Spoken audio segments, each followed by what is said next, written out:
Face having ass. What's up, you guys? It's Eric Peoples back again with his 2 cents about Wednesday's Arrow. If you never seen any of my videos, you guys know. Well, you wouldn't know. Oh, I keep saying that. I've been doing this for like 50 videos now. But if you never seen any of my videos, I do mild spoilers reviews for the shows that I like the most, which is Arrow, Flash, Walking Dead. And I give them a rating, and we'll talk about it in the comments. So let's jump on into it. Arrow season 4 premiere came in gunning like it was the mid-season finale. I mean, it kicked off with some pretty good action, and Star City now, as it's being called, is it's under attack by this new organization. Oliver is playing Susie Homemaker with Felicity in some little suburb, and they're cooking omelets and all that shit, and just living life and enjoying it, you know. And meanwhile, Diggle in the gang. Diggle's assumed control over the group now, and he has his Magneto helmet. There's a lot of you guys will probably assess that it looks like, but it's not a Magneto helmet. But finally, happy to see him addressing the issue of running around as Diggle.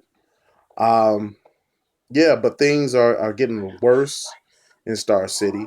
Uh, Basically, the politicians are a bunch of bitches, and Cord Industries.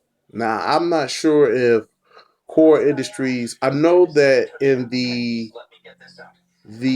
third season of Arrow, Ted Court was supposed to be the main character, not Ray Palmer, but they wind up switching it because I believe something with DC wanted to use the Blue Beetle, which they're still supposed to use. Blue Beetle with a Booster Gold movie coming up soon, but it seemed like Ted Court is going to be used anyway. So, because his trucks were being hijacked, and it was the specialized bombs that was on there. And Damien Dark, if you guys remember, Ra's al Ghul basically talking about he was a member of the League at one time, and he got excommunicated, and he was doing his own thing. But the thing is, Ra's al Ghul wanted to get at him, and turns out Damien Dark is back, and they're introducing mysticism into the show. If you guys don't know, Matt Ryan, who played Constantine on the NBC show, is actually supposed to pop up around episode 3 or 4. And he's not going to have a prolonged stay, but he is going to be in it, and he will be that Constantine, which is pretty cool. I didn't get a chance. I was supposed to keep up with the show, but I just didn't. I catched the tail end of the first episode, and it really didn't grab me.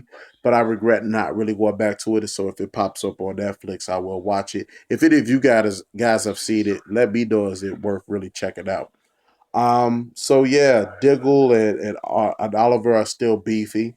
Lance doesn't want Oliver around because they've got the whole Gotham City Batman is the source of all destruction mentality going on. Ever since the hood popped up, all these crazies have been here, but the crazies have always been there. You know what I'm saying? It was just they were kept in line by the organized crime. It's a similar situation they got. The sickness of insanity has always been there. It's just that when Batman, or in case of Arrow, the Arrow popped up, all bets were off. It could have been any influence that took the escalation to a whole nother level. Um, but of course, they used the source of the Arrow to bring on their anger on. And for Diggle is because Oliver didn't trust him enough to let him in on the plan with Ra's al Ghul for the third season, and putting his wife and daughter in danger. But Lila's over it, but Diggle isn't. Diggle is still taking it very, very personal, and it's kind of bitchy in a way. You know what I'm saying? You're the the business of superheroes. So that shit. Hey, that shit is gonna happen. And you're dealing with a force that's bigger than you with Ra's al Ghul in the League of Assassins.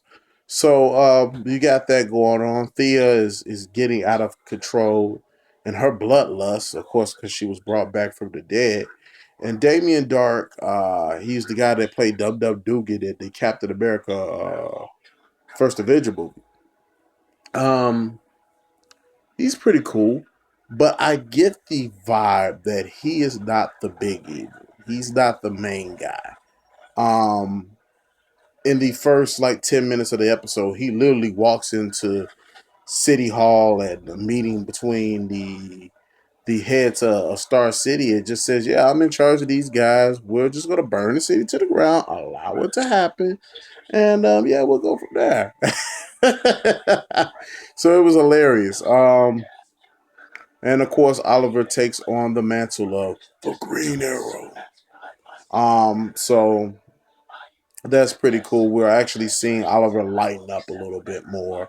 Don't know how the flashback scenes. I guess the flashback scenes are going to see how Oliver gets into mysticism. So that'll be interesting. Flash doing the multi worlds or whatnot. So they're tapping into some good stuff. So, I gave this episode actually a 3. I thought it was pretty solid. It's still sewing up some loose ends from season 3, and you're still seeing the after effects of season 3. So, yeah, I thought it was pretty good. I didn't understand the ending. If you guys understood the ending where Barry pops up and they're at somebody's funeral, who was that? Maybe I missed something. If you guys know, hit me in the comments. So if you like this video, hit like. If you disliked it, dislike it. But let me know what you didn't like about the video, and I might take your opinion into consideration. And I'll see you guys Sunday for the first episode of Walking Dead. And yeah, that's it. Subscribe for more.